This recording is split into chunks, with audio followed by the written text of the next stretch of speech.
Echoes on the Trans-Siberian. The Trans-Siberian Express rumbled to life, its iron serpent body groaning as it pulled away from the Moscow platform. I, Nadia, watched the city shrink into a watercolor blur, a tiny pang of homesickness settling in my stomach, but excitement quickly eclipsed it. The Trans-Siberian was a legend, a steel ribbon traversing 8 time zones and a continent's worth of wilderness. It was a journey etched in my soul since childhood. My cabin was Spartan but cozy, the rhythmic clickety-clack of the train lulling me into a light doze. I awoke with a start, the train noticeably slower, chugging through a dense pine forest. A lone figure stood on the platform of a deserted wooden station, a woman bundled in a thick coat, her face obscured by the hood. Panic clawed at me. It wasn't on the schedule, and these remote stations were usually unmanned. The woman made eye contact, a single tear tracing a path through the frost on her cheek. Before the train could fully stop, the conductor's voice crackled over the intercom. Mechanical issue. 10-minute delay. Passengers are not to disembark. Ignoring the warning, the woman boarded. My compartment door slid open with a hiss, revealing her face. It was etched with lines of worry, her eyes the color of storm clouds. "Please," she rasped, her voice choked with urgency. "You have to help me. There's something evil on this train." My rational mind scoffed. Yet, there was a raw desperation in her eyes that resonated deep within me. "Evil," I whispered, skepticism battling a flicker of fear. "The Leshy," she breathed, her voice barely above a whisper. "A forest spirit of darkness. It consumes life force, leaving behind hollow husks of passengers." Her words were fantastical, yet the chilling sincerity in her eyes. "You must believe me," she pleaded. "I saw it. Already 2 are gone. Their souls extinguished." Before I could respond, the train lurched forward, the woman darting back onto the platform. The encounter left me unnerved. Was she delusional, or was there a sliver of truth in her terror? Doubt gnawed at me for hours. Then, dusk began to paint the passing scenery in shades of twilight. An unsettling stillness descended upon the train. My unease morphed into a suffocating dread when I saw the first victim, a young man, his face ashen, his eyes vacant. He walked with a mechanical gait, his body a mere shell animated by some unseen force. Then came the second, an elderly woman, her eyes hollow, her once vibrant smile a grotesque parody. Panic clawed at my throat. The woman's words echoed in my mind: Leshy, a forest spirit, a devourer of souls. Nightfall plunged the train into an inky blackness.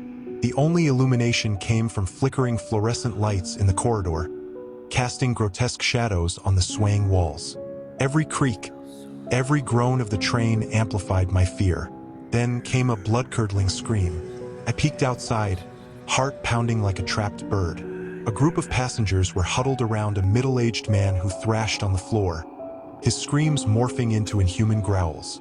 The conductor, pale and sweating, tried to subdue him, but the man's strength seemed unnatural.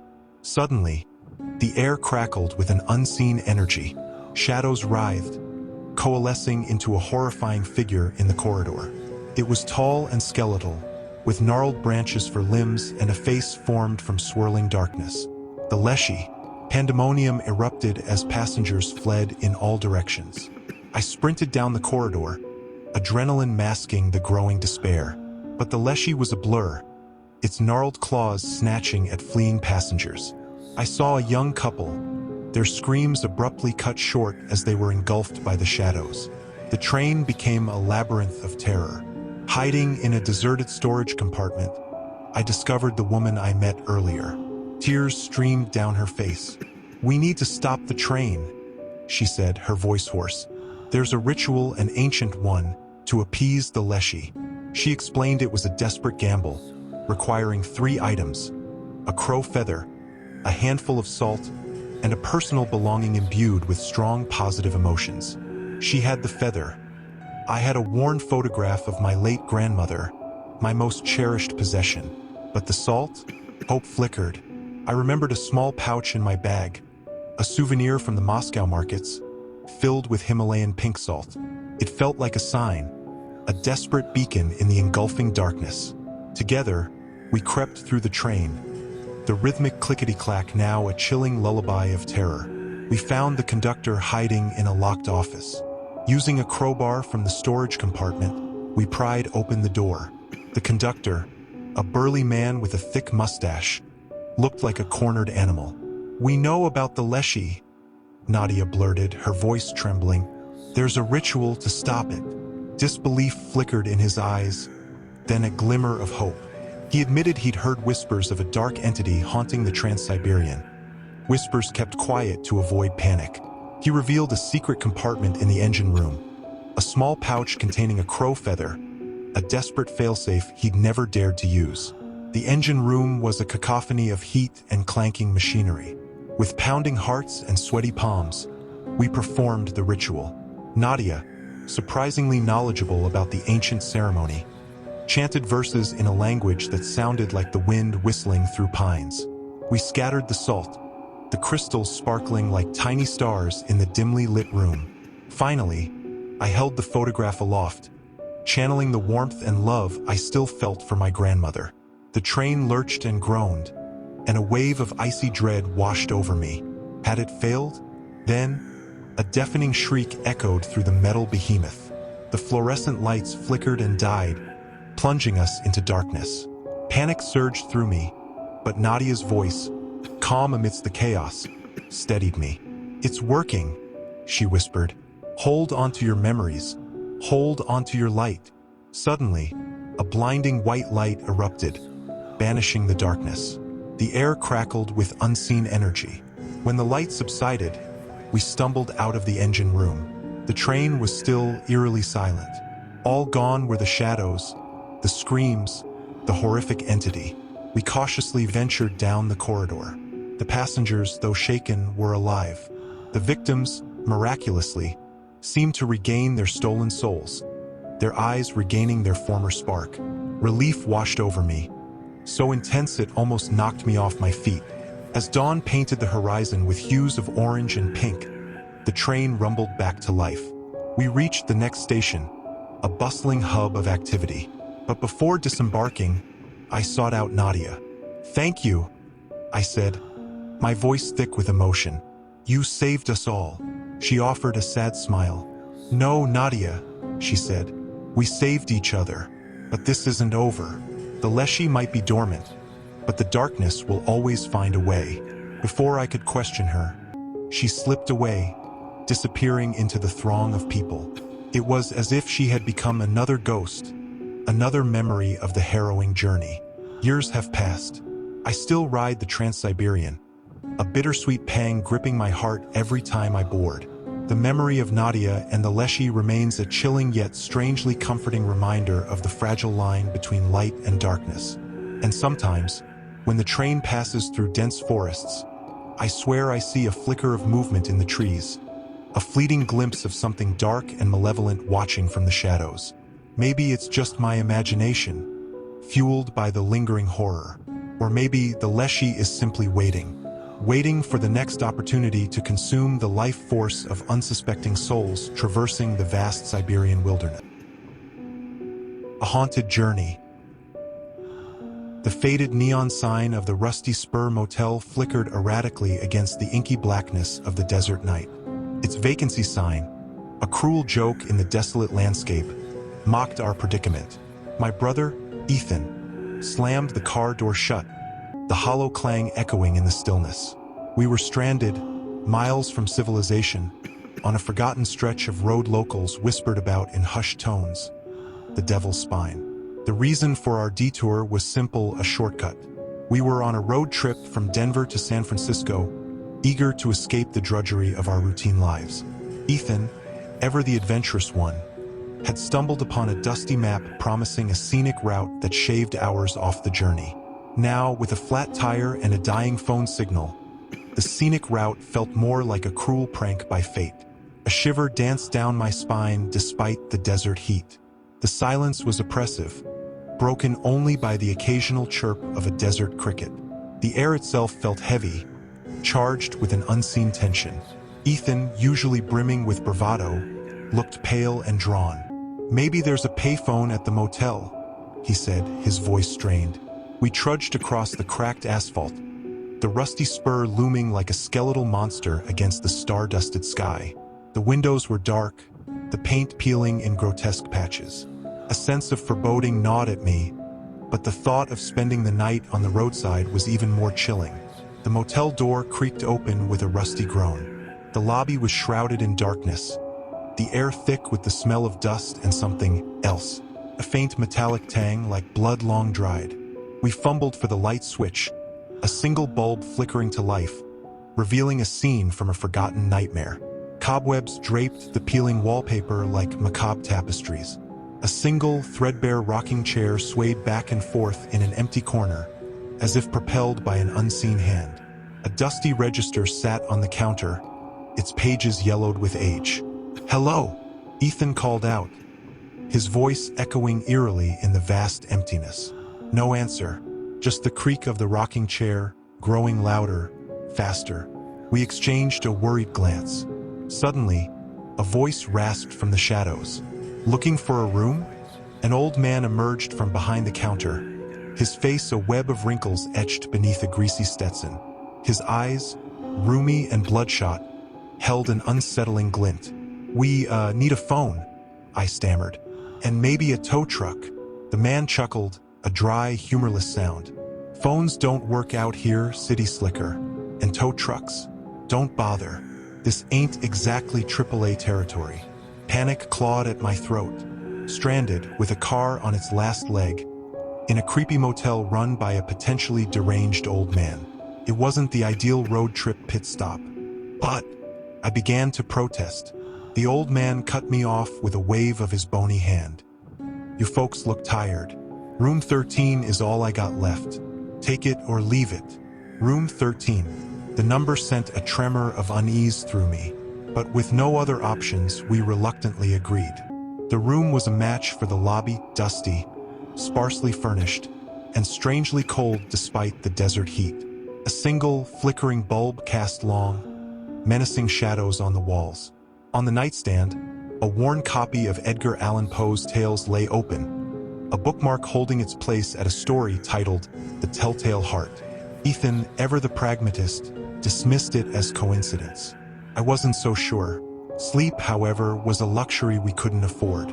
We took turns watching, the oppressive silence punctuated by the creaking floorboards and our own ragged breathing.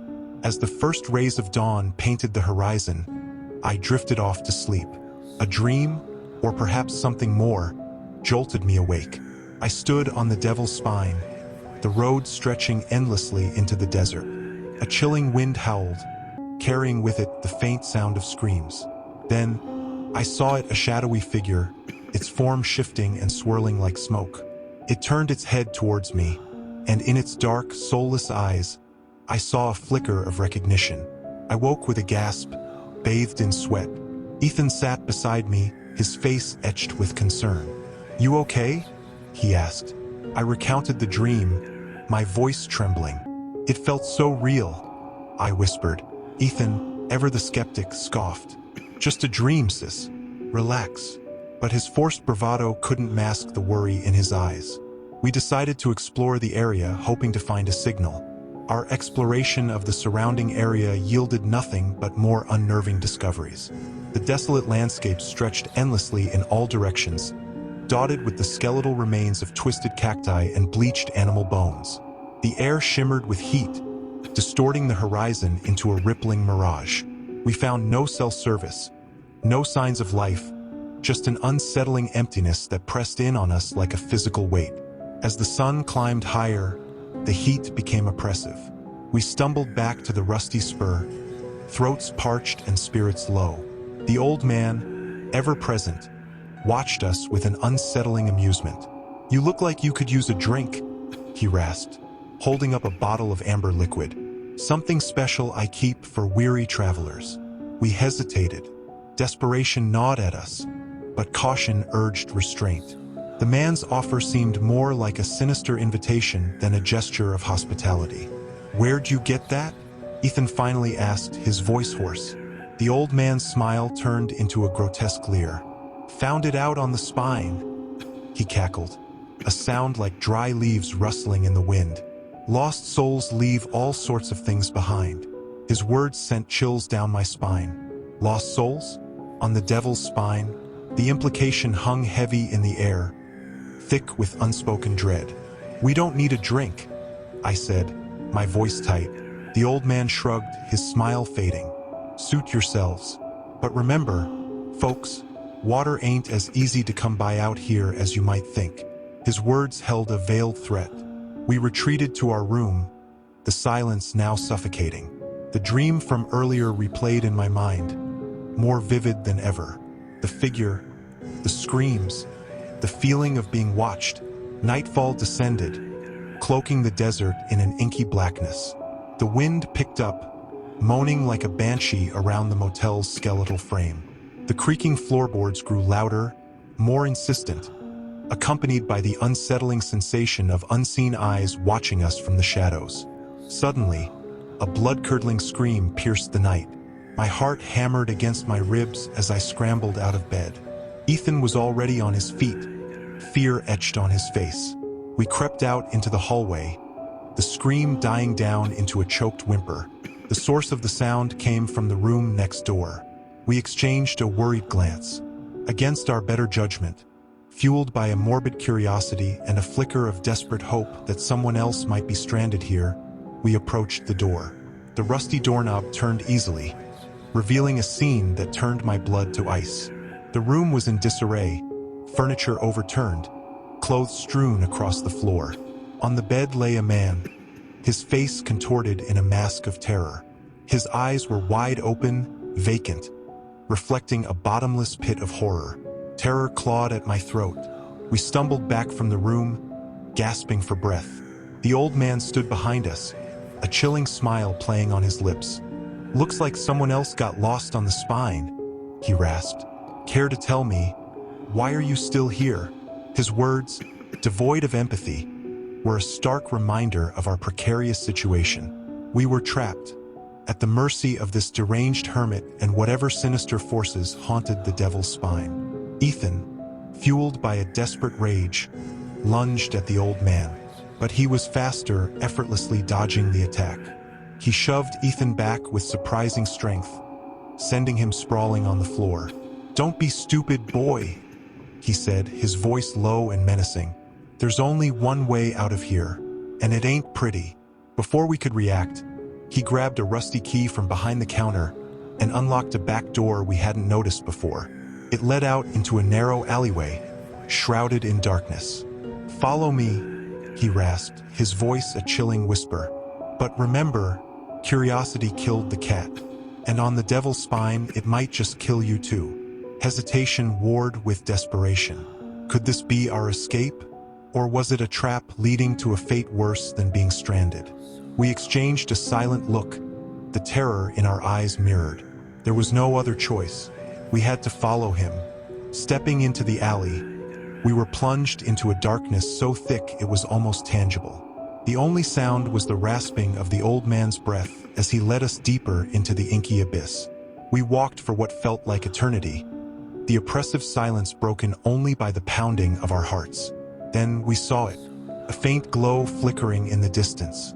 As we got closer, the glow revealed an abandoned gas station, its pump's skeletal fingers reaching for the starless sky. But what truly sent shivers down our spines wasn't the derelict structure. It was the gathering. A group of figures huddled around a crackling fire in the station's dusty lot, their faces obscured by the flickering flames. They wore tattered clothes and emanated an aura of despair so thick it hung heavy in the air. The old man approached them, chuckling with a glee that sent a wave of nausea washing over me. He spoke to them in a language that sounded like the scraping of bones on stone. The figures responded in guttural growls, their eyes fixing on us with a predatory hunger. "These are the lost souls," the old man rasped, turning to us with a twisted grin. "They never found their way off the spine, but maybe you can help them find theirs." Before we could even scream, the figures lunged. They were fast, possessed with a feral strength that belied their emaciated forms.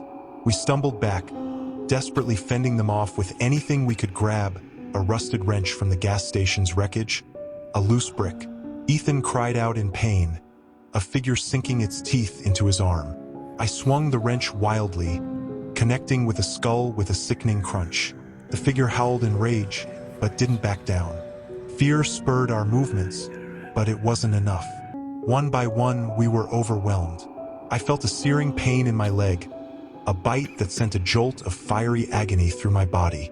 Panic surged through me, hot and blinding. Ethan, his face a bloody mask, fought like a cornered animal. But he was outnumbered, his movements sluggish from blood loss. I watched in horror as he was dragged away by the figures, his screams swallowed by the desert night. Tears streamed down my face as the figures descended upon me. The last thing I saw was the old man's face, twisted with a cruel amusement, before the darkness claimed me. I woke to a searing pain in my leg and the harsh glare of the desert sun. My body was battered, my clothes torn. I was strapped to an old wooden table in the middle of the gas station lot. The fire from the night before had died down to embers, casting grotesque shadows on the cracked asphalt. Around me, the figures milled about, their eyes gleaming with a macabre hunger. The old man stood before me, a wicked grin stretched across his face.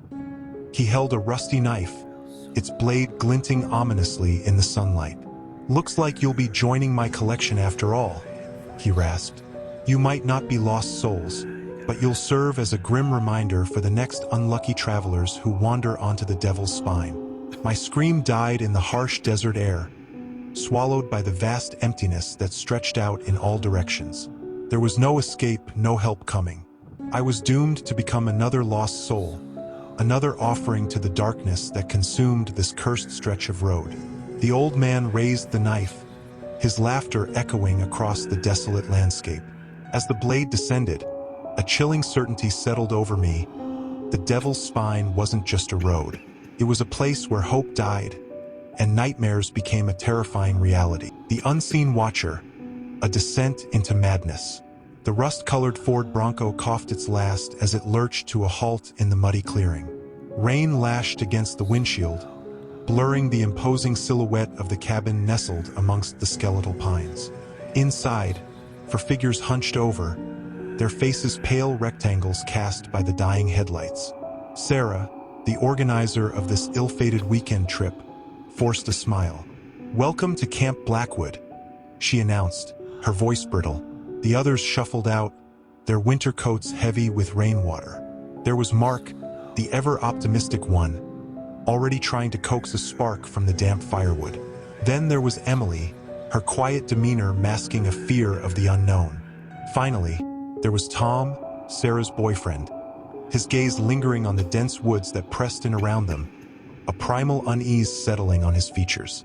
Sarah, her smile now strained, fumbled with the creaking door. Cold, stale air rushed out, carrying the faint scent of mildew and something indescribably ancient. The cabin, a two-story log structure, had a ramshackle charm, but closer inspection revealed peeling wallpaper and dusty furniture shrouded in white sheets. Inside, the flickering glow of a kerosene lamp cast grotesque shadows. The air hung heavy with the silence of neglect. Sarah led them through a series of cramped rooms, each devoid of warmth or comfort. Their chatter, forced and nervous, echoed in the emptiness. Finally, they reached a room with a massive stone fireplace dominating one wall. As Mark wrestled with a pile of kindling, a shiver snaked down Sarah's spine. Something here felt off. The rain continued its relentless assault throughout the night. Huddled around the crackling fire, they shared stories, laughter strained and forced. Sarah, usually the life of the party, found herself lost in a memory, a childhood fear of the dark, a recurring nightmare of being watched unseen. She pushed it down, focusing on the flickering flames. The next day was no better. The relentless rain kept them trapped inside, the oppressive atmosphere intensifying with every passing hour. Emily, normally reserved, started muttering to herself. Tom, his initial bravado fading, paced incessantly, muttering about feeling watched. Mark, their beacon of optimism, grew sullen and withdrawn. Days bled into one another. Sarah found strange symbols carved into the wooden beams, their intricate patterns sending chills down her spine. Sleep deprivation and the constant dripping of rain frayed their nerves. They bickered over dwindling supplies, their past grievances surfacing like ugly weeds. One night, a blood-curdling scream shattered the fragile peace. They rushed to Emily's room, finding her on the floor, gibbering incoherently, her eyes wide with terror. She jabbed a trembling finger at a dark stain on the wall that hadn't been there before. It looked suspiciously like blood. Panic erupted. Sarah, desperate, suggested venturing out for help. But the rain had turned the clearing into a muddy swamp. The familiar path vanished. Trapped with a potentially deranged friend and a growing sense of paranoia, Sarah noticed a change in Tom. He became withdrawn, cryptic, and seemed to relish the growing fear. One afternoon, Tom emerged from the woods, his clothes snagged and matted with mud. He held a weathered book in his hand, its leather cover damp and cracked. "I found this," he said, his voice raspy. "It's about the history of this place." The book detailed a dark ritual performed by a local cult decades ago, a ritual that involved summoning an entity they called the Unseen Watcher. It spoke of sacrifices, madness, and the slow suffocation of the soul. As Sarah read, her blood ran cold.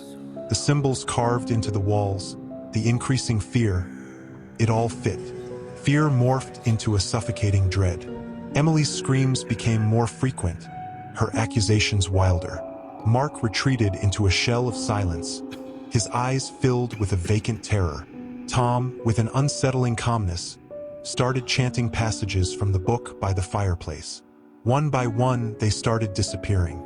First, Emily, dragged off into the night by unseen hands. Then, Mark, his whimpers swallowed by the relentless rain. With each loss, Sarah felt a piece of herself dying. She was left alone with Tom, the flames in the fireplace casting long shadows that danced with an unnatural glee. Tom, his eyes gleaming with a feverish light, revealed his secret. He wasn't who he said he was. He was a descendant of the cult leader, drawn to the cabin by a twisted loyalty.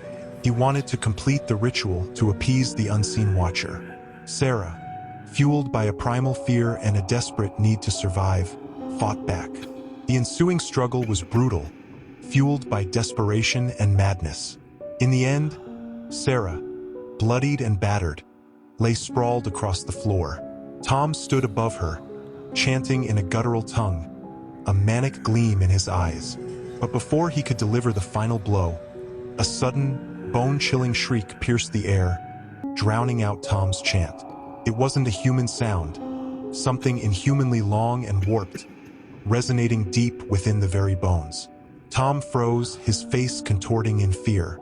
Sarah, sensing an opportunity, scrambled to her feet, adrenaline pushing aside the pain. The room seemed to crackle with energy, the shadows leaping, twisting into grotesque shapes. A figure materialized across the room, shrouded in darkness. It was tall and impossibly thin, its form flickering like a dying flame. Tendrils of inky blackness pulsed around its edges, reaching out like grasping claws. The entity, the Unseen Watcher, turned its focus to Tom. It let out another ear-splitting screech, the sound scraping against Sarah's sanity.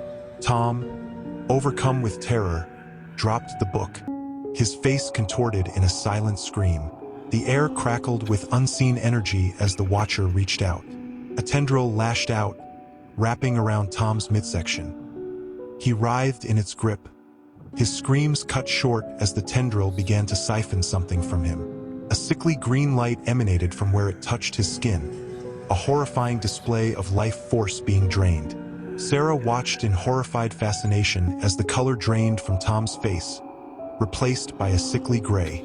As quickly as it had appeared, the Watcher turned its attention to her. Sarah braced herself, expecting the same gruesome end. But instead of a tendril, a single, glowing eye materialized in the darkness. It pulsed with an unnatural light, boring into her soul.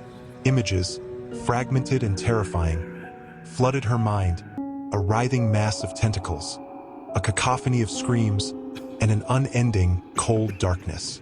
The onslaught of visions slammed into her like a tidal wave, threatening to drown her in terror. Her sanity teetered on the brink.